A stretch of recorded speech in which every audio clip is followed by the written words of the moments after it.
저 인사할까요? 하나, 둘, 셋. 안녕하세요. 안녕하세요. 네, 반갑습니다. 다들 잘 지내고 계셨나요? 오늘 광명문화재단, 이름도 길죠? 생활문화 동아리 및 모임 교류활동 지원 사업, 오늘 한번 활동을 시작해 보려고 합니다. 다들 한 주간 잘 지내셨나요? 지난주 성균관과 함께 우리 전통 이제 꽃 뭐였죠, 저희? 송편, 꽃송편, 그리고 그다음에 또 다과, 다과, 네, 그리고 차와 한국 함께. 차, 이렇게 또 다즐링까지 또 저희 한번 해봤었는데요. 아, 그때 한번 나눠보시니까 어떠셨는지 또 궁금해요. 좀 드셔보셨나요? 네, 조금 맛봤는데요. 네. 네, 뭐 보기 좋은 떡이 먹기도 좋고, 아, 보기 네, 좋은 떡이 만드시는 먹기도 모습을 볼 좋다고. 때부터 너무 예쁘다, 약간 먹기 아까울 정도로. 네. 그랬으나 먹었을 때 역시 맛도 좋더라. 네. 그런 걸 저- 느꼈습니다. 네. 저도 뭐 콩고물 이렇게 해서 반죽해서 뭉치신 그 네. 다식이요. 네, 다식. 네. 그것도 되게 맛있고 또 초록색 다식도 있었어요. 뭐 네. 송진가루로 만들었다고 하셨는데 그것도 되게 맛있었습니다. 그렇죠. 그래서 오늘까지 이제 쇼케이스가 마무리되는데요. 이렇게 여러 동아리들이 저희 함께 모여서 교류하고 이제 어떤 활동을 만들어가기 시작할 것입니다. 자, 그러면 오늘의 저희 활동은 저희 강사들의 이야기와 교류의 경험, 그리고 레트로그 쓰기에서 준비해 주신 그런 또 프로그램 함께 나눠보면서 오늘 1시간 함께 하도록 하겠습니다. 다들 잘 지내셨나요? 네, 좀 날씨가 선선해지고 있잖아요. 네. 그래서 시간이 가는 거를 또 새삼 뼈저리게 느끼면서 뼈까지 덥진 저리면. 않아서, 네. 덥진 않아서 좋은 그런 날들인 것 같아요, 요새. 네. 쇼부는 어떻게 지내셨나요? 네, 저 집에서 잘 쉬고 있고 아, 네, 그렇죠. 집에서 누구보다 편하게 하루하루 잘 지내고 있는 것 같습니다. 네. 공부는 어떠세요? 저는 지난 일요일에 사람 없는 곳으로 어딘가 가봐야지 하면서 간 곳이 영종도를 다녀왔어요. 거기서 맨발로 모래를 밟고 있는데 기분이 정말 좋더라고요. 간만에 느껴보는 어떤 새로움과 자극, 그리고 또 바람까지 너무 좋았습니다. 포미는 어떠셨어요? 영종도 이야기 들으니까 저도 얼마 네. 전에 선제도라고 선제도. 네. 되게 잘 안 알려지긴 했는데 영흥도랑 대부도 근처에 있는 섬이에요. 작은 섬인데 거기 갯벌이 너무 좋더라고요. 아, 갯벌. 석양 보면서 갯벌에 물이 자박자박한데 그 석양이 물에 딱 비쳤을 때 그냥 보는 것만으로 너무 좋아서 그냥 가만히 있다 왔습니다. 아, 석양이 물에 그 갯벌에 반사됐을 때. 네네. 상상이 가기도 하고. 네. 좋네요. 네, 좋습니다. 저희 이렇게 한 주간 잘 지냈는데요. 자, 그러면 저희 또 여기서 또 궁금한 게 있어요. 저희 동아리 교류 모임이잖아요. 혹시 여기 계신 저희 네 사람 중에서 최근에 관심사를 동아리랑 연결시켜서 한다면 어떤 동아리를 만들고 싶은지 궁금합니다. 혹시 생각나는 분 계신가요? 동아리라. 네. 사실 동아리라는 것 자체에 좀 로망이 있습니다. 저는. 로망이 있으시군요. 왜냐면 학창 시절에 딱히 그렇게 재밌게 동아리 생활을 하지 못하고 그냥 학창 시절을 보낸 것 같아가지고 나중에 생각해보니까 너무 아쉽더라고요. 네. 굳이 만들지 않아도 이렇게 만들어져 있는데 내가 이렇게 속해서 좀 재밌게 놀아봤었어야 되는데 네. 그런 이제 시절이 없고 제가 만들거나 아니면은 뭐 나의 관심사에 맞춰서 좀 찾아보거나 이렇게 해야 되잖아요. 그래서 동아리를 근데 한번 만들면 좋겠다는 생각도 들었어요. 왜냐면 여기 이제 강명 한문화집에 오니까 여러분들께서 뭐 그림이면 그쵸. 그림, 뭐 국악, 그다음에 우리 전통 예절, 글쓰기 이런 동아리들이 너무나 활성화되어 있는 걸 보니까 나도 그렇다면은 이렇게 두리번 하지 말고 좀 만들어 보는 것도 좋겠다. 네, 좀 적극적으로 해보는 것도 좋겠다는 생각이 들면서 어떤 것을 주제로 동아리를 만들면 좋을까? 네, 그런 생각을 나름 해봤습니다. 네네. 나름 그래서 해봤는데 떠오른 게 있다면? 네, 저 최근에 어떤 거에 관심이 있냐면 바로 수학 공부인데요. 수학. 네. 와, 이게 신기하네. 좀 뜬금없지만 네, 수학이라고 하면은 보통 학교에서만 배우고 가르치잖아요. 근데 제가 학창 시절에 제일 못했던 과목이 수학이에요. 오, 왜냐면 일단 어려웠고, 예, 어려웠고. 그리고 뭐 학교 수업만으로 따라가기에는 좀 너무 벅차서 그냥 일찌감치 아예 손을 놓고 이거는 내가 잘할 수 없는 과목인가 보다라고 포기했었는데 나이를 조금 먹고 보니까 그게 굉장히 미련이 남더라고요. 내가 수학의 재미조차 보지 못하고 그냥 포기를 해버렸다는 생각이 들어서 수학 공부에 좀 관심을 가지게 됐거든요. 그래서 최근에는 개인적으로 문제집도 사서 한번 풀어보고 동영상 강의 같은 것도 좀 찾아서 보고 그랬는데 이게 아무래도 혼자서 하다 보면 그 열정이 금방 맞아요. 이렇게 줄어들더라고요. 네. 예. 근데 동아리라는 어떤 모임을 꾸리게 되면 그쵸. 이제 뭐 시간도 약속이고 그리고 이렇게 인원도 여러 명이 생기다 보니까 조금의 강제성이 생기는 것 같아요. 그게 이제 좋은 의미의 강제성이죠. 그래서 계속 해나갈 수 있는 힘이 생기는 게 동아리의 장점이 아닐까. 그래서 저는 작은 소망입니다. 수학 공부 동아리를 만들어서 문제도 함께 풀어보고 그리고 좀 배우고 싶은 마음이 커요. 사실. 배우고 싶은 마음. 네, 수학을 좀 그러니까 맛을 제대로 좀 보고 싶다 할까요? 네. 그래서 여러 명이 머리를 맞대서 공부하는 그런 동아리를 한번 만들어 보고 싶습니다. 네. 베리의 말씀대로 네. 약간 뭐 강제성, 이렇게 긍정적인 강제성을 말씀해 주셨는데 네. 그런 말이 있는 것 같아요. 혼자 가면 빨리 간다. 하지만 함께 가면 멀리 갈 수 있다. 지치지 않기 때문에. 근데 그래서 정말 동아리의 그런 필요성이 맞아요. 멀리 가고 함께 가는 그런 의미가 있지 않을까. 네. 혼자 가면 금방 멈춥니다. 당장은 빨리 갑니다. 당장은 빨리 갑니다. 뭐 챙길 게 없으니까. 맞아요. 숨이 차서 금방 맞아요. 멈추는데 다 같이 가면 네. 천천히 멀리 갈 수 있다. 돕기도 하고 도움을 받기도 하고. 네. 네. 대리 혹시 그 문제집 몇 학년 수학인가요? 제가 그래서 내가 여기서부터 좀 손을 놨다 싶은 게 언제인지 생각을 해봤어요. 근데 그게 중학교예요. 중학교 1학년 때부터 조금 이제 산수의 개념이 아니라 수학으로 넘어가잖아요. 그때부터 그러니까 빨리 그만둔 거죠. 그때부터 뭔가 공식들을 외워야 되면서 이게 너무 힘들더라고요. 네, 그래서 그 중등 수학을 하나 사봤어요. 중학교 그래서 3학년까지는 저랑 같이 갈 수 있을 것 같아요. 중3이요? 네, 중3까지는 같이 가고 고1 정도 고1 때 되면 놓으셨어요? 네, 저는 다른 곳으로. 네, 그 쉽지 네. 않더라고요. 근데 항상 집합에서 맞아요. 멈추는데 그 이상은 이제 가보시겠습니까? 네, 일단은 한번 생각해 보겠습니다. 호미는 그러면 어떤 동아리를 만들고 싶으시고 요즘에 어떤 또 관심사가 네. 있으신지. 요즘에 다들 모이기 힘들잖아요. 힘들죠. 우리도 지금 이렇게 영상 속에서 만나고 있고 네. 또 혼자 집에서 밥을 먹거나 또 친구들 보고 싶어도 뭐 둘이서만 볼 수 있다거나 9시 넘어서는 보지 못하거나 그렇죠. 그런 여러 지침들도 있고 고민들이 있어서 저는 요즘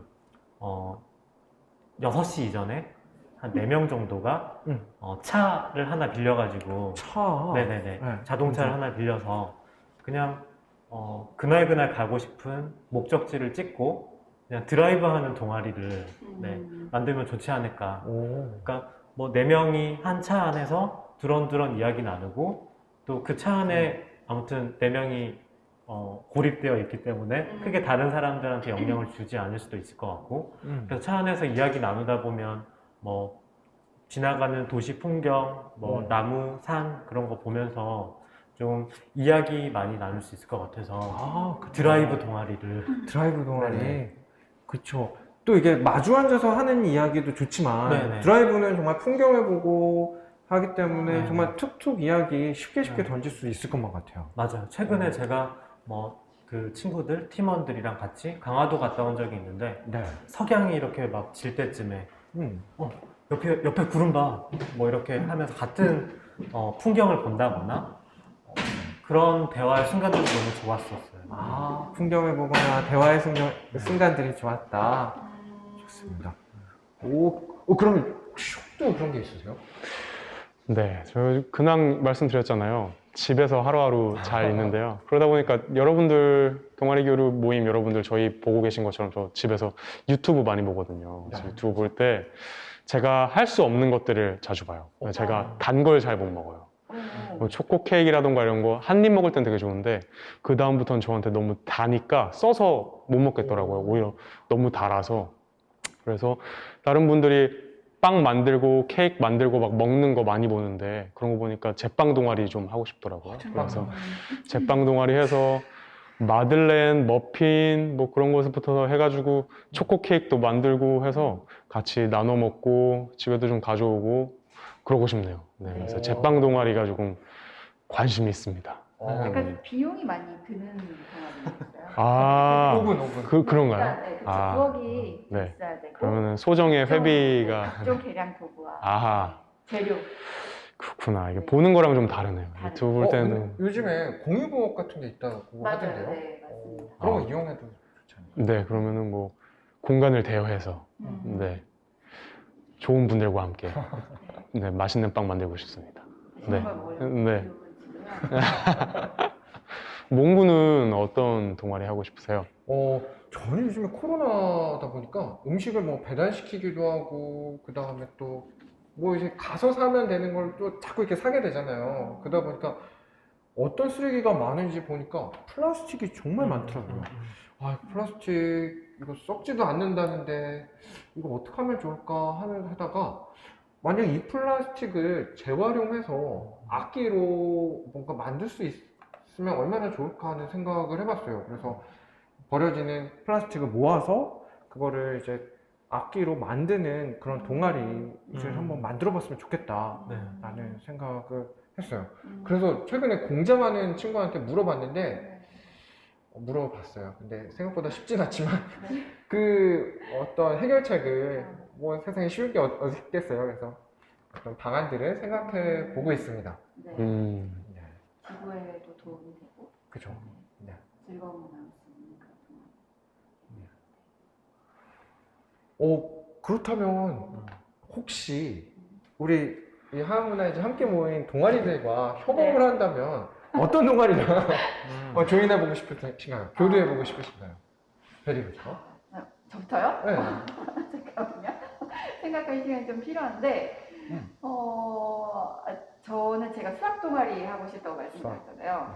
수학은 어디에 좀 쓸 수 있을까요? 일단은 저 협이 네. 만든 제빵 동아리와 좀 협업을 일단은 해보고 싶어요. 아, 제 동아리와. 네. 네.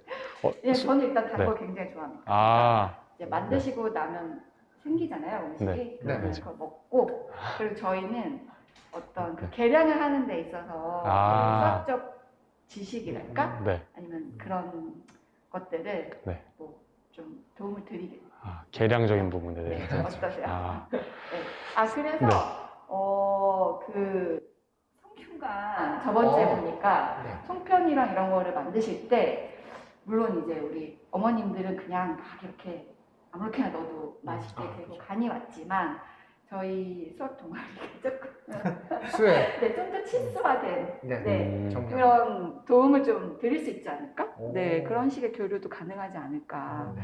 하는 생각도 듭니다. 네, 네. 또 베리 이야기 듣다 보니까 만들 때 수학적 계량도 필요하겠지만 네. 또 그 음식의 칼로리 칼로리 내가 이만큼 먹었는데 운동을 어느 정도 활동을 해야 하면 하는지. 이 정도를 그죠. 뺄 수 있어. 아. 그럼 난 이렇게 유지할 수 있어. 이런 것들을 계산하는 것도 재밌을 것 같아요. 네, 그렇죠. 네, 그런 것도 좋겠네요. 네. 저는 성균관 동아리랑 교류하겠습니다. 네.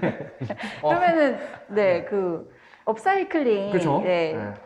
악기 만들어 보고 싶다고 네. 하셨는데 몽구는 어떤 동아리랑 교류를 하고 싶으신가요? 일단 재활용된 플라스틱으로 네. 악기를 만들잖아요. 네, 근데 악기 만드는 것도 진짜 재밌지만 그걸 또 연주해야지 진짜 재밌거든요. 그렇죠. 그래서 연주를 하면서 또 그냥 연주만 하면 재미없으니까 노래도 또 불러야 되잖아요. 그렇죠. 그래서 그러려면 작곡 작사를 해야 되는데 작사를 하려면 이 이야기 수집이 진짜 중요합니다. 네. 그래서 저는 레트로 글쓰기에 오. 어떤 작사의 그런 이야기들을 좀 수집해 보고 싶어요. 아, 그래서 같이 작곡 작사 하면서 악기도 연주. 만들고 네. 또 참여하는 사람들의 이야기까지 끌어낼 수 있는 오. 해보자고 해야 되겠는데. 그러니까요. 오늘 네. 당장. 네. 오늘 뒤에 레트로 글쓰기의 활동을 네. 또 볼 수 있잖아요. 그쵸, 맞습니다. 네. 네. 오늘 한번 네. 상상을 더 해보시는 걸로. 네. 그러면 누가 먼저 하시겠어요? 뺏기기 전에 제가 하겠습니다. 저는 그림 나래와 함께 하고 아, 있어요. 그림 네, 나래와. 그래서 제가 제빵을 하는데 요즘 그렇게 또 잘 꾸미시더라고요, 다들. 네. 빵 위에. 그리고 또 제가 아, 그쵸. 네. 강아지를 기르는데 그런 거 아세요? 요즘에는 강아지 생일에 강아지 케이크를 줘요. 근데 그런 게 이렇게 얼굴과 닮은 네, 그런 맞아요. 게, 예. 저희 강아지가 요크셔 테리어인데 네. 요크셔랑 완전 닮은 캐릭터를 그 케이크 위에다가 이렇게 얹어가지고 강아지도 먹을 수 있게 우와. 주더라고요. 그래서 그림나래 분들이 그림나래가, 도와주신다면 어. 저희가 이제 그거를 크림화해서 네, 위에 데코를 이렇게 해서 강아지 케이크를 만들어 보는 것도 야. 제 인생에서 언제 한번 만들어 보겠어요. 저희 강아지한테 언제 한번 줘보겠어요. 아, 그래서 네. 그림나래와 함께 협업을 해보고 싶다 생각을 해봤습니다. 아, 그렇죠. 네. 근데 아까 말씀해 주셨듯이 뭐 보기 좋은 떡이 네. 먹기도 좋다. 네, 네. 하는 그쵸. 말처럼 네. 또 그렇게 그 제빵과 네. 또 그 미술이 또 결합되면 또 음. 이상의 시너지가 나겠네요. 네. 또 마지막이네요. 네. 그럼 아리랑 국악단과 어떤 아, 네. 공부가 아리랑 가능할까요? 국악단. 네. 저는 아리랑 국악단이죠. 네. 네. 아까 제가 말씀드렸던 동아리가 이제 드라이브 동아리인데 코로나 블루 드라이브 동아리인데 우와. 네, 드라이브는 항상 목적지가 있죠. 그 네. 목적지를 어디로 갔을까라고 했을 때 제가 떠오르는 곳이 다 뭐 어떤 정자 같은 곳인 것 같아요. 오. 어. 북악 스카이웨이에 있는 팔각정이라든지 음. 뭐 강화도에 있는 어떤 정자라든지 음. 아무튼 그쪽을 목표로 이렇게 쭉 가면서 풍경도 보고 하는데 일단은 차 안에서 음악이 필요하겠죠. 음. 가만히 이야기할 때도 있지만 좀 민요를 들으면서 아, 네, 네. 그렇죠. 경기 민요도 들어보고 네. 여러 장르의 민요들을 들어보면 좋을 것 같아요. 제가 최근에 같이 일하고 있는 친구가 초등학교 때 되게 열심히 사물놀이를 했던 친구인데 네. 맨날 회사 출근할 때 출근하는 길에 국거리 장단 사물놀이 뭐 이런 걸 들으면서 온대요. 우와. 신기하게도. 네. 어. 그러면 좀 걸음을 맞춰가지고 막 오는 그런 재미들을 느껴보면서 온다고 해서 그 이야기를 듣고 생각난 게 아리랑 국악단이 추천하는 어떤 음악들을 듣고 또 연미정이든 어디든 어떤 정자 같은 곳에서 선생님들과 함께 네. 노래를 들어보면 어떨까. 그런 좋으네요. 생각, 네. 노래를 그 드라이브 하면서 듣기도 네. 하고, 네. 그 다음에 또 그 노래와 얽힌 어떤 개인의 이야기, 그 다음에 또 어떤 역사적인 배경, 네. 또 그런 것도 지역적 특색까지 맞아요. 같이 네. 엮어볼 수도 있겠네요. 네. 저희 그러면 다 매칭 된 건가요? 네. 네. 맞습니다. 잘 된 것 같습니다. 아, 신기하네요. 그럼 또 여기서 궁금한 게 있어요. 음. 타 장르 다들 지금 음악을 베이스로 하기도 하시고, 그 다음에 또 여러 가지 기획도 하시고 하셨는데, 저희 타 장르와 어떤 교류를, 문화예술 교류를 했었을 때 그런 경험이 있으신지도 궁금하고, 그 경험으로 얻으신 거나 느낀 점이 있다면 또 그건 무엇인지 되게 궁금합니다. 네. 저는 몇 해 전에 네. 제가 이제 무대에서 연주하는 일을 주로 하는데 무용 공연에 참여하게 된 적이 있어요. 아. 네, 그래서 어떤 무용 축제였는데 그 중에 출전하는 한 팀이 음악을 라이브로 하겠다고 해서 이제 안무에 맞춰서 저희 밴드가 무대 뒤편에 자리해서 같이 라이브로 연주를 했던 공연을 했었거든요. 예, 그런 경험은 그때가 처음이었는데, 일단 굉장히 어렵다는 생각을 많이 했어요. 왜냐하면 음악만 연주를 할 때는 저희 연주자들끼리의 호흡만 생각하면 되는데 아무래도 주인공이 일단 무용수들이다 보니까 저희는 뒤에서 보조를 계속 맞추면서 그들의 호흡을 계속 따라가야 되는 경우였거든요.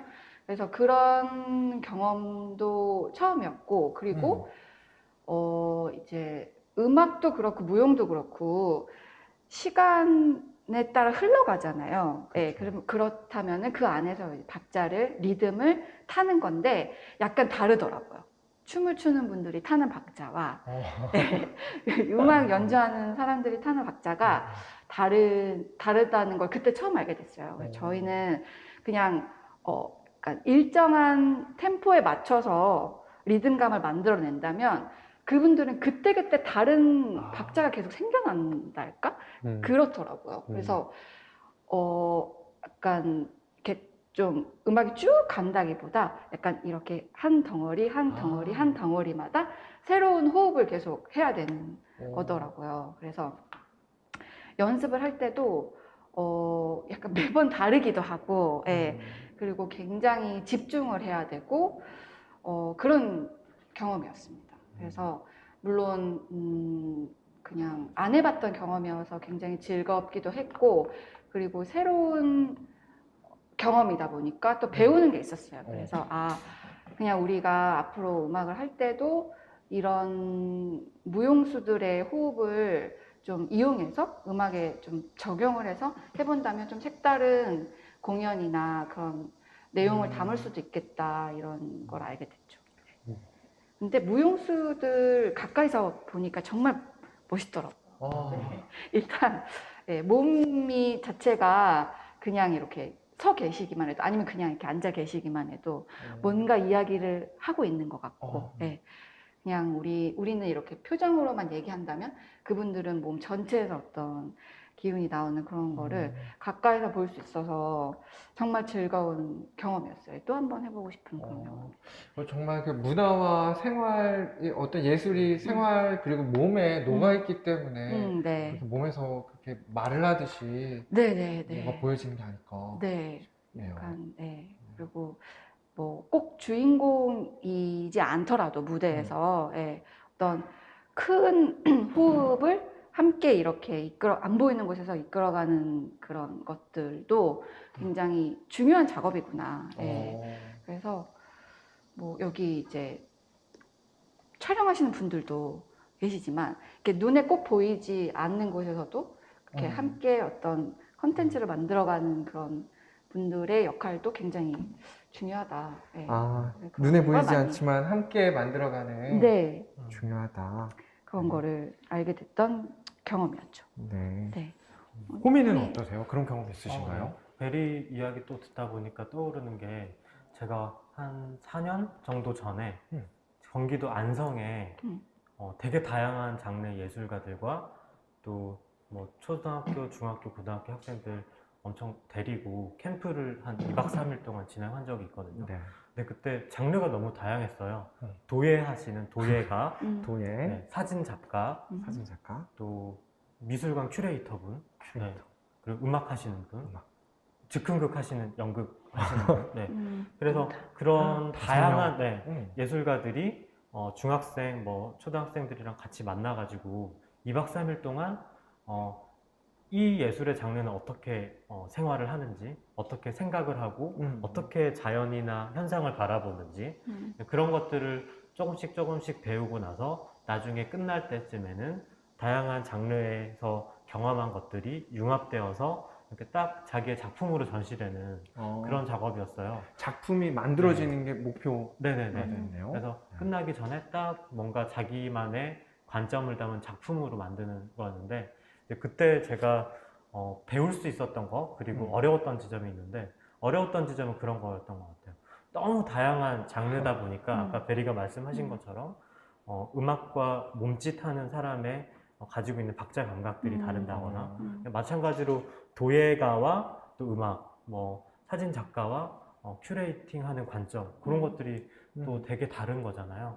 그래서 뭐 현장에서는 좀 우여곡절이 많았어요. 뭐 음악 같은 경우에는 귀로 듣는 음악, 귀로 듣는 장르이기 때문에 조금이라도 어떤 불협이나 박자가 조금 틀어지면 조금 NG인 것 같은 느낌이 어쩔 수 없잖아요. 그러면 그것을 평균적으로 들을 수 있게 하기 위한 시간과 노력이 필요한 거고, 또 큐레이터 하시는 분 같은 경우에는 아이들이랑 하는 작업이긴 하지만 그래도 본인이 현장에서 했었던 것들이 있기 때문에 그냥 대충 벽에 이렇게 놓아 놓은 것 같지만 그게 대충이 아니라 사실은 막 이렇게 각도로 재고 다 의도되어 있고, 삐뚤어져 있더라도 어떤 생각이 담겨 있는 것들이다 보니까 막 이제 다른 장르의 예술가들이 그 장면을 보면 그냥 이렇게 배치하면 되는 거 아닌가? 아, 네, 네. 쉽게 생각하는 네네네. 건데 그 큐레이터 분은 쉽지가 네네. 않은 거죠. 그런 이제 자기의 깊이와 그렇죠. 그런 것들이 다 달라서 현장에서는 좀 제가 그들을 케어하고 소통하는 입장에서 고민들이 되게 많았어요. 내가 여기서 들어가서 좀 조율을 해야 될까? 그런 고민들이 많았는데 끝나고 나서 학생들이 그 경험을 바탕으로 자기의 작품을 만들고 애들이 회고하고 그 시간이 지나고 나니까 왜 그 현장에서 다양한 장르의 예술가들이 그렇게까지 고민하고 애들 다 보내고 나서도 남아가지고 철회를 했을까? 그게 보이더라고요. 왜냐하면 여기에서 만난 애들이 너무 재미있게 하고 있고 또 그 재미에 부응을 하기 위해서 본인이 또 노력하는 모습의 일환이었던 거죠. 네. 막 조금 틀어진 거 잡고 귀로 들으면서 좀 더 고민하고 그런 부분들을 보면서 현장의 예술, 다양한 장르의 예술가들이 자기의 완성도를 위해서 또 노력하는 모습들 그런 걸 보면서 제가 좀 감명을 받았던 것 같고 배울 수 있었던 점은 현장이 좀 어렵다고 하더라도 그 사람이 왜 그렇게 생각을 하는지 그 관점에 대해서 한번 이렇게 둘러보다 보면 좀 이해할 수 있었던 부분들 지나고 나니까 서로 다른 예술 장르를 서로 이해할 수 있는 네네. 시간이 되기도 했겠네요. 네. 그래서 우리가 이제 한문화의 집에서 만나는 다양한 동아리들도 되게 다르잖아요. 음식을 만들기도 하고 예절 교육을 하기도 하고 뭐 그림 그리고 또 다양한 관점들이 있는데 그 서로의 관점을 어떻게 바라보느냐, 서로의 관점을 바라보는 관점 이런 것들을 좀 맞춰가다 보면 우리 되게 재미있게 교류할 수 있지 않을까 그런 생각해봤습니다. 네, 좋네요. 네. 협도 그런 경험이 있으신가요? 네, 저 지금 사진 작가분과 네. 저는 수업을 같이 하고 있는데요. 수업. 네, 문화예술 교육 수업입니다. 그래서 청소년들이랑 같이 음악이랑 사진의 두 예술 분야를 합쳐서 수업을 진행하고 있는데요. 원래는 음악으로만 같이 아이들을 만나다가 사진이라는 다른 분야랑 같이 만나니까 한 이야기를 하는 데 있어서 똑같은 이야기를 하더라도 전달하는 부분이 훨씬 쉽고 좋더라고요. 저희 동네에 대해서 얘기하고 있어요. 본인의 동네에 대해서 그리고 나에 대해서 탐구하는 수업인데 너희 동네 어떤 동네니? 라고 얘기했을 때 그걸 음악으로 풀어내는 건 정말 어렵잖아요. 근데 사진 한 장 있으면은 집 앞에 나가서 사진 한 장 찍고 저는 이곳을 좋아합니다. 이렇게 바로 소개도 할 수 있고 또 그런 공간을 찍는 데 있어서 사진 작가분이 그 친구들에게 피드백을 줄 수도 있고 그런 부분들이 한 이야기를 펼쳐 나가는 데 있어서 한 예술 분야만 활용하는 것보다는 두 가지가 융합됐을 때 이야기들을 풀어나갈 때 더 쉽구나라는 걸 또 느꼈고 또 저도 사진에 대해서 전혀 모르잖아요. 문외한이기 때문에 그 사진 작가분께서 수업을 진행하실 때 저도 새로운 걸 배우게 되고 또 그게 비단 사진에서만 배우는 게 아니라 저의 분야로 넘어오는 것 같아요. 그 새로 배우는 시각들이 결국에 모든 예술 분야는 다른 사람들에게 좋게 보이기 위함이잖아요. 그래서 저 분야에서는 저런 룰이 있구나. 저런 걸 지켜가면서 저런 걸 생각해서 활동하는구나. 그러면 내 분야에서는 그걸 어떻게 활용할 수 있을까? 라는 시각도 넓어지고 깊이도 더 깊어지는 것 같아요. 그래서 융합하면 이런 점들이 좋다라는 거를 수업하면서 많이 느꼈던 것 같습니다. 네. 그러네요. 새로운 기준이 지금 호미는 또 그 활동을 통해서 생겼고 그리고 또 새로운 시선이 또 생기기도 하는 그런 경험이었던 것 같아요. 네. 저도 그런 경험이 있는데 저는 서설예술교육지원센터라는 곳에서 이제 상주작가로 있으면서 이제 4명의 예술가와 함께 교환을 하나 만든 적이 있었어요. 초등학생을 위한 교환.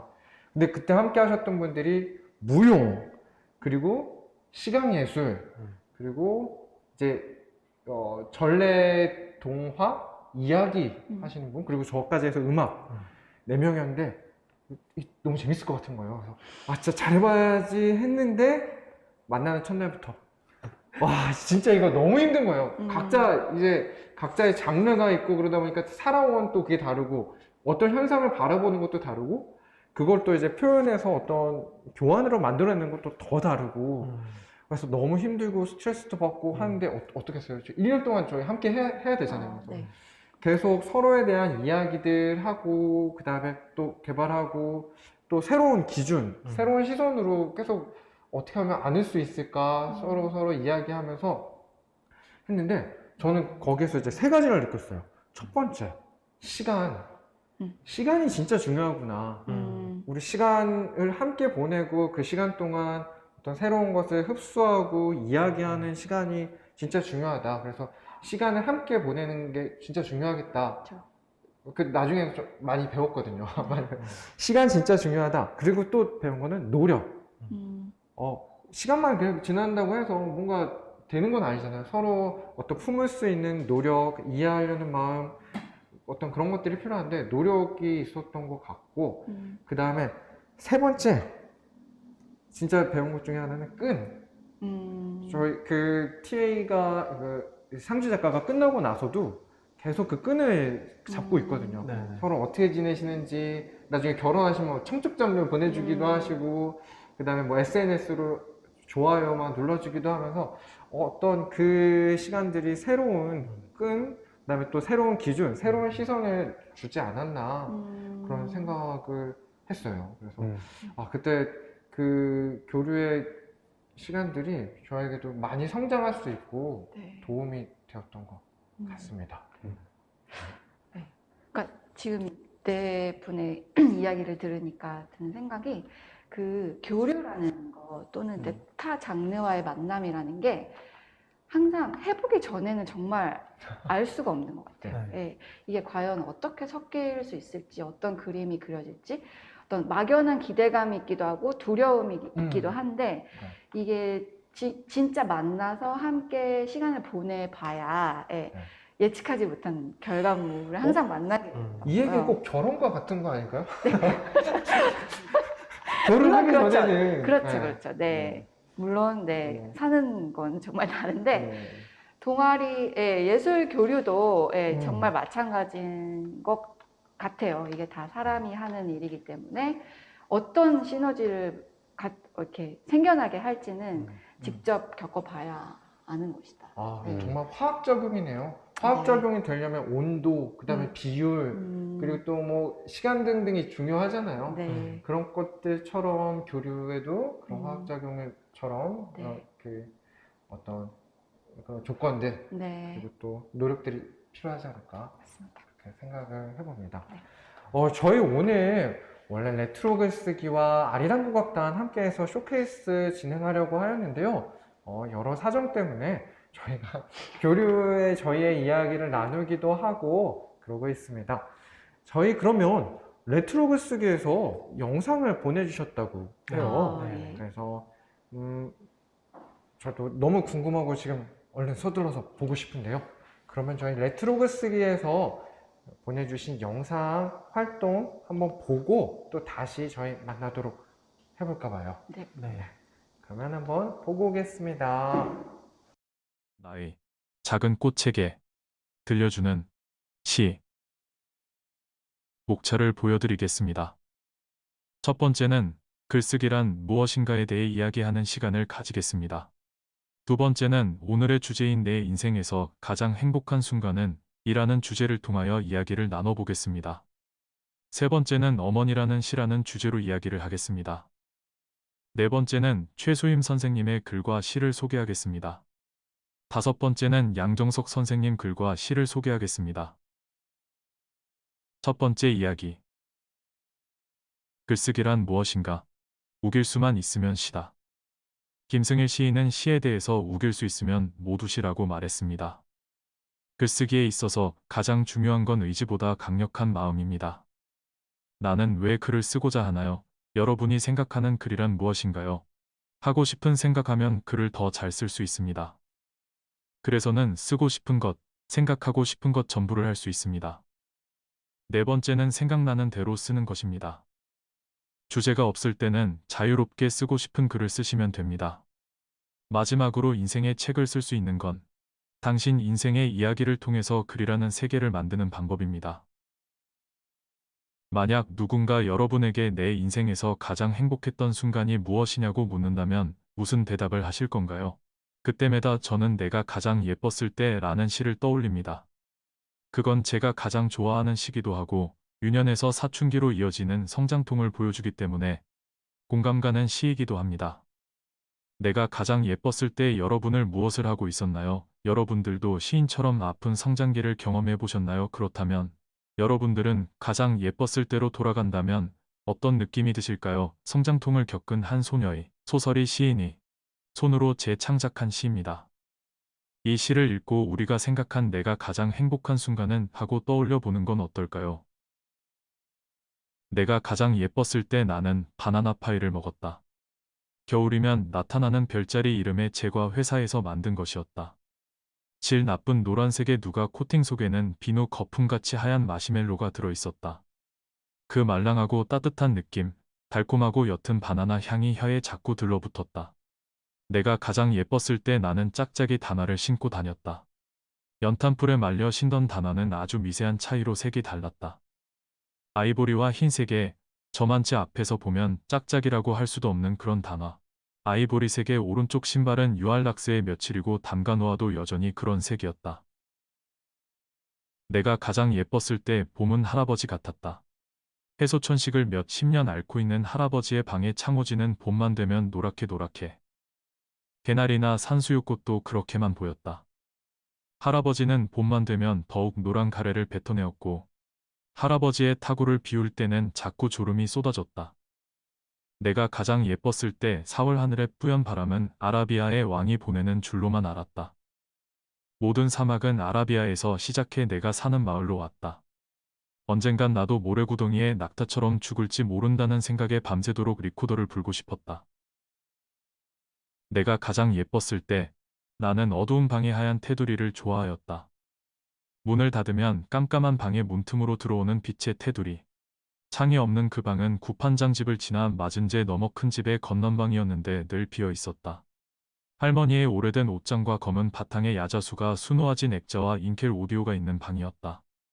그 방에서 나는 라일락이 피던 중간고사 때 양희은의 과 들국화의 을 처음으로 들었다. 내가 가장 예뻤을 때 안개꽃은 너무나 슬퍼서 쳐다보지도 않았다. 서늘한 피부의 여인이 그 꽃을 들고 가는 것을 보았는데 무덤가의 이슬 같고 청산과부의 한숨 같아서 보기만 해도 가슴에 안개가 피어났다. 그 즈음 주말의 명화에서는 클린트 이스트우드가 나오는 를 했고 늦게 일어난 일요일 아침 하얀 요에 묻은 초경의 피를 보았다. 내가 가장 예뻤을 때 나는 별자리 이름의 바나나 파이를 먹었는데 이제 바나나 파이 같은 건 어디서도 팔지 않고 검게 변한 바나나는 할인 매장에 쌓여만 간다. 나는 이제 노을색 눈을 가진 토끼는 키우지도 않고 혼자 오는 저녁길은 아직도 쓸쓸하다. 여전히 4월엔 노란 바람이 불어오지만 아라비아 왕 같은 건 시뮬레이션 게임에나 나오는 캐릭터가 된 지 오래다. 그리고 이제 죽음 같은 건 리코더 연주로도 어쩔 수 없는 것임을 알게 된 것이다. 두 번째 이야기. 나이 들어가는 엄마를 바라보면서 떠오르는 생각과 엄마라는 위대함. 여성성에 있어 물은 생명의 기원일 뿐 아니라 탄생의 첫 발원지입니다. 어머니란 존재는 결국 모든 생명 현상과 뚜렷한 연관성을 보이며 생명을 이루는 바다와 같습니다. 우리는 어머니라는 물 속에서 태어나 물로 빚어진 사람으로 존재하고 있습니다. 저는 이번 주제를 생각하면서 엄마에게도 가장 행복했던 순간은 언제야? 하고 묻자 엄마는 너를 키울 때 라는 말을 했습니다. 세상 엄마들은 왜 아이를 키울 때 가장 행복할까요? 그건 모든 사람들이 탄생의 첫 발원지로 생각하는 것이 아닐까요? 생명성을 보여주는 시 한 편을 읽도록 하겠습니다. 월경 때가 가까워오면 내 몸에서 바다 냄새가 나네. 깊은 우물 속에서 개수나무가 흘러나오고 사랑을 나눈 달팽이 한 쌍이 흘러나오고 제 될 날개 굽이치며 불새가 흘러나오고 내 속에서 흘러나온 것들의 발등엔 늘 조금씩 바다 비린내가 묻어있네. 무릎 베개를 그어주던 엄마의 몸 냄새가 유독 물큰한 게 내음이던 밤바다. 왜 그토록 조갈증을 내며 뒷산 아카시아 희디 흰꽃 타래들이 흔들리곤 했는지 푸른 등을 반짝이던 사막의 물고기떼가 폭풍처럼 밤하늘로 헤엄쳐 오곤 했는지 알 것 같네. 어머니는 물로 빚어진 사람. 가뭄이 심한 해가 오면 흰 무명의 붉은 월경 자국, 선명한 계짐으로 깃발을 만들어 기호제를 올렸다는 예시 이야기를 알 것 같네. 저의 몸에서 퍼올린 즙으로 비를 만든 어머니의 어머니의 어머니들의 이야기. 월경 때가 가까워 오면 바다 냄새로 달이 가득해지네. 세 번째 이야기. 어머니라는 주제로 시를 선정한 이유에 대해 궁금하신 적 있으실까요?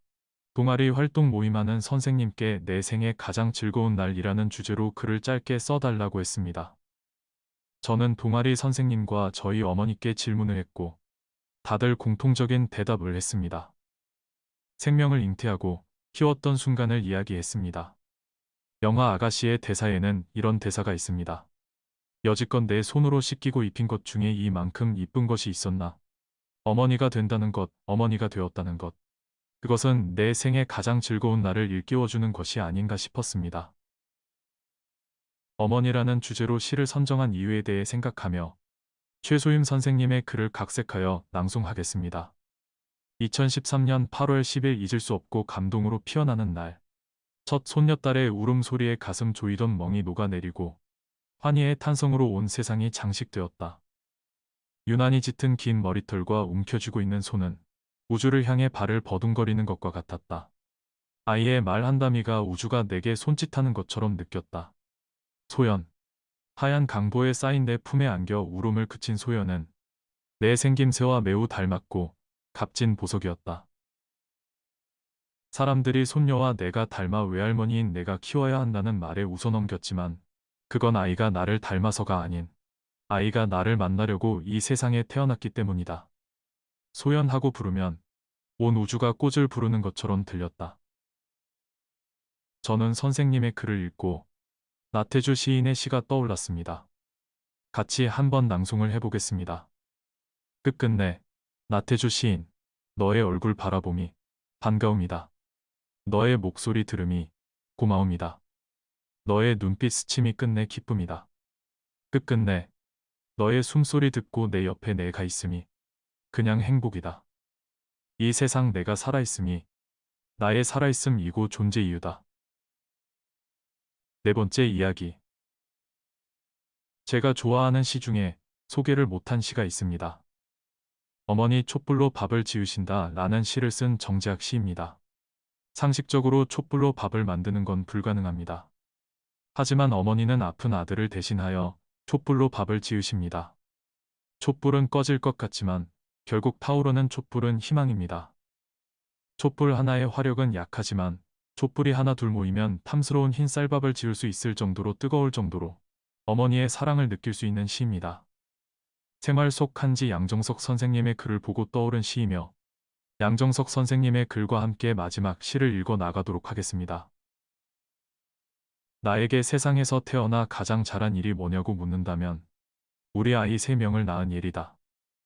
엄마가 되는 것이 겁났던 작은 나는 딸 하나면 좋겠는데 셋째까지 낳게 되었다.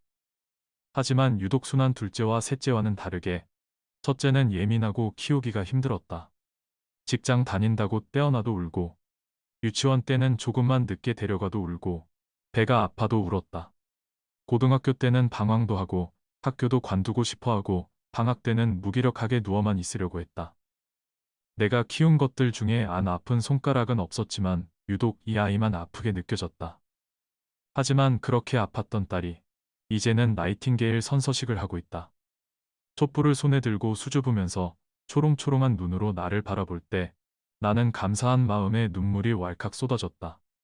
자신의 길을 향해 한 발자국씩 걸어가는 아이의 모습을 보며 나는 이 편지를 쓴다. 엄마는 언제나 너를 응원할게 사랑해. 하고 말이다. 양정석 선생님께서 써주신 편지를 읽으며 저는 어머니의 편지라는 시가 떠올랐습니다. 딸아, 나에게 세상은 바다였었다. 그 어떤 슬픔도 남 모르는 그리움도 세상의 바다에 씩 기우고 나면 매끄럽고 단단한 돌이 되었다. 나는 오래전부터 그 돌로 반지를 만들어 끼었다. 외로울 때마다 이마를 짚으며 까만 반지를 반짝이며 살았다 알았느냐, 딸아. 이제 나 멀리 가 있으마. 눈에 넣어도 안 아플 내 딸아. 서두르지 말고 천천히 뜨겁게 살다 오너라. 생명은 참으로 눈부신 것. 너를 잉태하기 위해 내가 어떻게 했던가를 잘 알리라. 마음에 타는 불, 몸에 타는 불.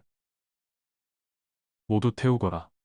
무엇을 주저하고 아까워하리 따라 내 목숨은 내 것이로다. 행여 땅 속에 나를 위해서라도 잠시라도 목젖을 떨며 울지 말아라. 다만 언 땅에서 푸른 잎 돋거든 거기 내 사랑이 푸르게 살아있는 신호로 알아라 따라. 하늘 아래 오직 하나뿐인 귀한 내 딸아. 이번에는 시에 대해 배웠지만 글이란 정해진 것이 없습니다.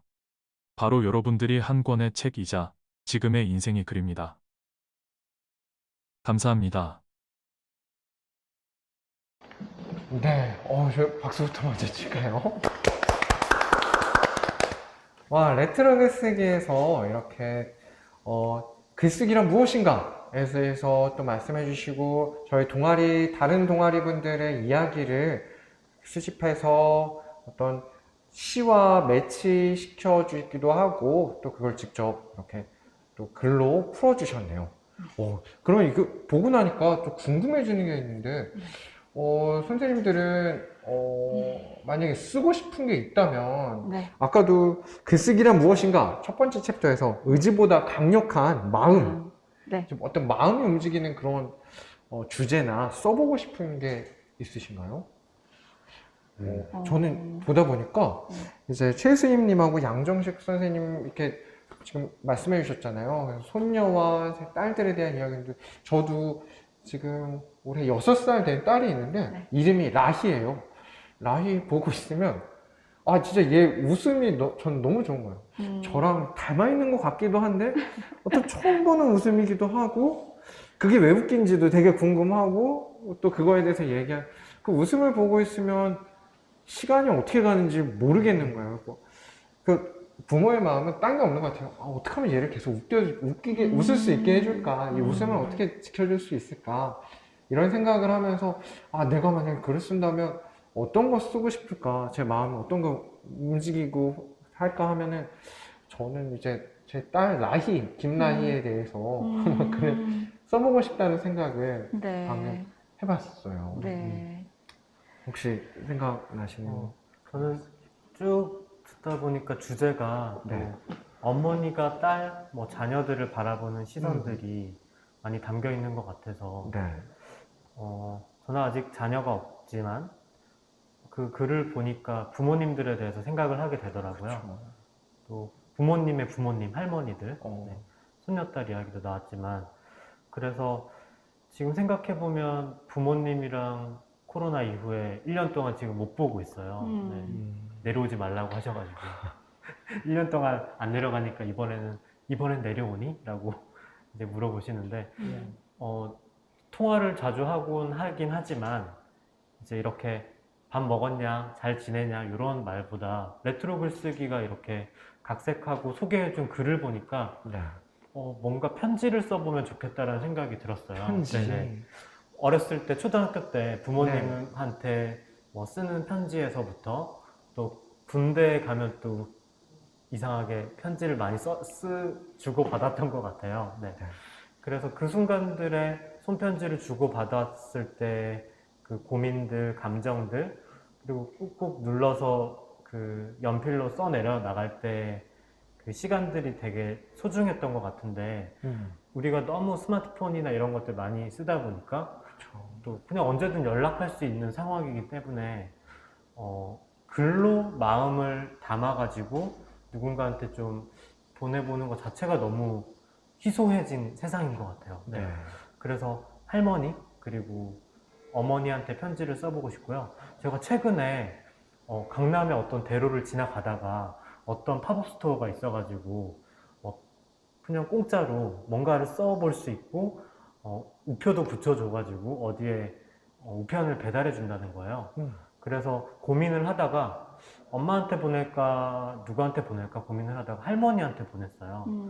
그래서 엄청 큰 매직 같은 걸로 할머니 잘 지내시나요? 밥 잘 드시나요?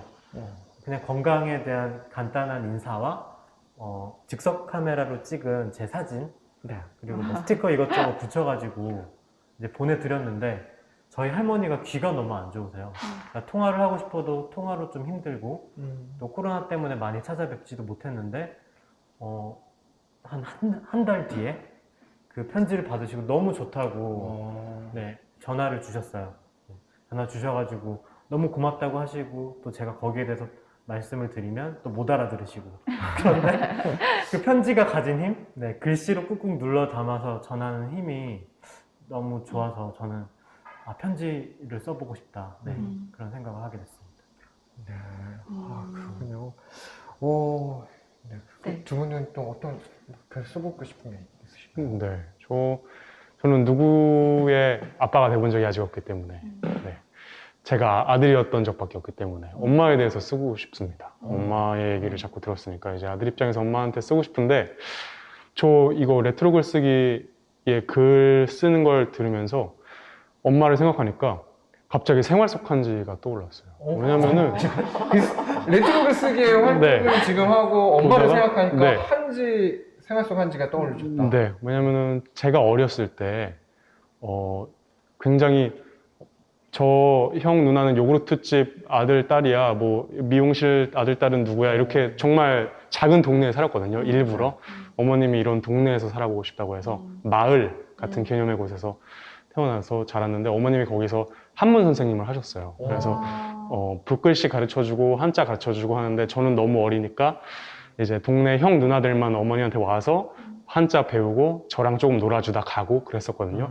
그 기억이 아직도 나요. 그 요구르트 집 형 그리고 누나 아직도 이름도 생각나고 진짜 어릴 때였었는데 그래서 어머님한테 제가 편지를 쓴다면은 붓글씨로 한번 써드려도 좋지 않을까. 그리고 저번에 생활 속 한지랑 같이 부채 만들었잖아요. 거기에 글씨가 붓글씨로 이렇게 써 있었는데 너무 이쁘더라고요. 그래서 어머니한테 이왕 드리는 거 부채도 배우들이 열심히 만들어서 거기에 붓글씨 써서 편지로 부채를 만들어 드리면 어떨까라는 생각을 좀 해봤습니다. 편지와 붓글씨를 네. 이제 한지로 만든 부채에다가 담아서 네. 선물 드리는 거네요. 네. 좋다. 되게 좋은 아이디어예요. 구체적이네요. 계속 이렇게 붙이시면서 그 글을 볼 거잖아요. 맞아. 안 그래도 그 부채 어머님이 쓰고 계시거든요. 그래서 네. 그래서 떠올랐던 것 같습니다. 정말 생활 속 한지. 네. 저는 이제 저도 노래를 만들다 보니까 노랫말을 짓는 때가 많은데 네. 사실 곡을 만드는 것보다 가사를 쓰는 게 정말 어려워요. 그래서 항상 글쓰기에 대한 그 두려움이랄까? 그런 게 있는데 지금 이렇게 글을 이렇게 보내주신 거를 보니까 참 글이란 게 어떤 막 작정을 하고 큰 마음을 먹고 쓰는 것보다 그냥 무작정 써보는 태도가 맞아요. 굉장히 필요하다는 걸 느꼈어요. 저도 그런 경험을 많이 하는데 일단 어떤 주제에 대해서 써야 되겠다라고 생각하고 쓰는 것도 좋지만 일단 뭐가 됐든 써보는 거예요. 그냥 오늘 띄워보는 거죠. 그냥 의식의 흐름에 따라서. 네. 근데 그렇게 써보고 난 뒤에 오히려 주제를 파악하게 되는 경우가 저는 많더라고요. 그래서 그냥 그때그때 일어나는 감정들을 기록하고 그거를 글로 모아보다 보면 내가 어떤 것에 대해서 많이 생각하는구나. 그리고 어떤 정서가 나한테 많구나. 근데 저는 그게 그리움이라는 단어더라고요. 그래서 아까 어머니, 손녀, 딸 이런 주제들을 보면서 꼭 그런 구체적인 어떤 대상이 아니더라도 그냥 본인의 감정 같은 것에서로부터 시작을 하면 그게 어떤 대상에 닿을 수도 있고 반대로. 네. 그래서 그런 식의 글쓰기를 해보는 것도 좋겠다는 생각을 하게 됩니다. 하지만 항상 운을 떼는 게 어려워요. 운 떼는 게 힘들죠. 네. 그래서 아까 글쓰기 이제 시작할 때 처음에 우기면 시다. 네, 그런 맞아요. 이야기가 네, 있었죠. 정말 맞는 말이에요. 네. 저 호미, 혀, 베리 몇 년 동안 보았는데 오늘 레트로 글쓰기의 활동을 통해서 이야기 나누다 보니까 새로운 모습들을 이렇게 알 수 있어서 정말 좋고 네. 또 알게 되어서 더 친해진 그런 또 기분이 드네요. 네. 네. 와, 저희 이렇게 생활문화 동아리 교류활동 지원 사업 이렇게 진행하고 있는데요. 저희 벌써 이렇게 만났고 앞으로 이제 어떤 활동이 또 진행되는지 되게 궁금하실 것 같아요. 지금까지는 이제 쇼케이스를 통해서 각 동아리들이 어떤 활동을 하시고 이제 소개를 해주셨잖아요. 그리고 또 그걸 저희에게 보여주기도 하시고 서로 교류를 했다면 이제부터는 저희 서로 만나서 어떤 기획 그리고 또 어떤 방향으로 서로 이제 우리 어떤 사람들인지 어떤 동아리인지 알게 되었으니까 서로 교류를 이제 하게 될 것 같아요. 저희 앞으로 어떻게 교류하고 또 하면 좋을까요? 일단 우리가 한 주 한 주씩 쭉쭉 각 동아리의 활동들을 쭉 봐왔잖아요. 네. 그리고 오늘의 시간을 통해서 또 어떤 동아리의 경험들, 뭐 교류의 경험들, 다른 장르와 활동했을 때의 어떤 어려웠던 지점이나 풀어나갔던 네. 어떤 개선점들 그런 이야기를 해봤기 때문에 좀 우리가 코로나 때문에 만날 수 없는 상황이긴 하지만 향후에 각자 동아리가 생각하는 방향과 또 활동 내용들을 한번 온라인상으로 좀 한번 취합을 해보고 그걸 바탕으로 우리가 떨어져 있음에도 아까 우리가 대화하면서 이렇게 연결되면 어떨까요? 개량을 해서 해볼 수도 있고 레트로 글쓰기의 아이디어를 보고 또 생활 속 한지와 연결할 수 있는 그런 지점들을 한번 찾아보는 시간들을 가지면서 그 다음으로 넘어갈 수 있을 것 같아요. 네, 감사합니다. 네, 그래요. 저희 그럼 남은 시간 동안 이제 적극적인 교류와 그런 또 시간들을 함께 보낼 수 있을 거라고 기대가 됩니다. 저희 그러면 이제 마지막으로 인사드리기에 앞서서 네. 저희 이제 우리 동아리 분들 건강하시라고 어떤 뭐 덕담 한 말씀씩 부탁드려도 될까요? 그다음에 네, 저부터요. 집이 최고인 것 같습니다, 여러분. 집에서 잘 쉬고, 먼저. 네, 오늘도 맛있는 거, 저녁에 드시고 싶은 거, 맛있는 거 드시고, 좋은 하루 되시길 바랍니다. 네. 저는 덕담을 제가 받고 싶지만 각자 지금 영상을 보시면서 한마디씩 해주시면 제가 마음으로 듣도록 하겠습니다. 이렇게 일주일에 한 번씩 이렇게 뵙고 같이 얼굴 보고 이야기를 나누고 그러면 정말 좋겠지만 상황이 여의치 않지만 또 상황이 될 때 그리고 또 여의치 않은 상황 속에서도 우리 동아리 교류가 더 잘 이루어질 수 있도록 열심히 남은 시간을 해보도록 하겠습니다. 모두 건강하게 계시다가 또 만났으면 좋겠어요. 네. 코로나 시대에 진짜 중요한 습관 중에 하나가 환기인 것 같아요. 그래서 자기 실내 자꾸 환기해주고 그러라고 이제 방송에서도 계속 나오고 그러잖아요. 근데 우리가 실내만 환기할 게 아니라 우리 마음 그리고 몸도 환기할 수 있으면 좋겠다는 생각이 들어요. 그래서 환기해서 우리 마음 어떤 멈춰있는 마음도 약간 흐르게 하고 그리고 새로운 사람이 들어왔을 때 문 꽝꽝 닫아 있으면 새로운 바람이 들어올 수 없고 새로운 사람이 들어올 수 없고 어떤 예술적인 것도 들어오기 힘들잖아요. 문화도 그렇고 동아리도 그렇기 때문에 우리가 마음의 창문 열어두고 환기하면 좋겠다고 생각합니다. 우리 다들 환기하고 그러는 마음 환기할 수 있었으면 좋겠습니다. 네. 몽구 말 듣다 보니까 또 집에 있더라도 창문 쫙 열어놓고 환기하고 또 집에 있는 것도 너무 행복하지만 또 잠깐씩 산책 혼자 산책. 방역 수칙을 잘 지키면서 좀 걸어보는 거는 되게 좋잖아요. 걷다 보면 또 바람을 느낄 수도 있고 그쵸. 매미 소리도 느낄 수도 있고 또 생각들이 떠오르는 것들이 있으니까 또 너무 집에만 있으시지 마시고 한 번쯤은 바람을 쐬면서 나가보시라는 말씀도 드리고 싶어요. 네. 네, 좋습니다. 그러면 저희 이제 이렇게 덕담까지 서로 나눴는데요. 그러면 저희 건강히 잘 지내다가 곧 만나뵐 수 있길 희망합니다. 그러면 오늘 활동은 여기서 마치도록 하겠습니다. 저희 정말 그 몸으로 저희 마음을 표현하면서 인사를 전할까요? 네. 하나, 둘, 셋. 안녕. 안녕.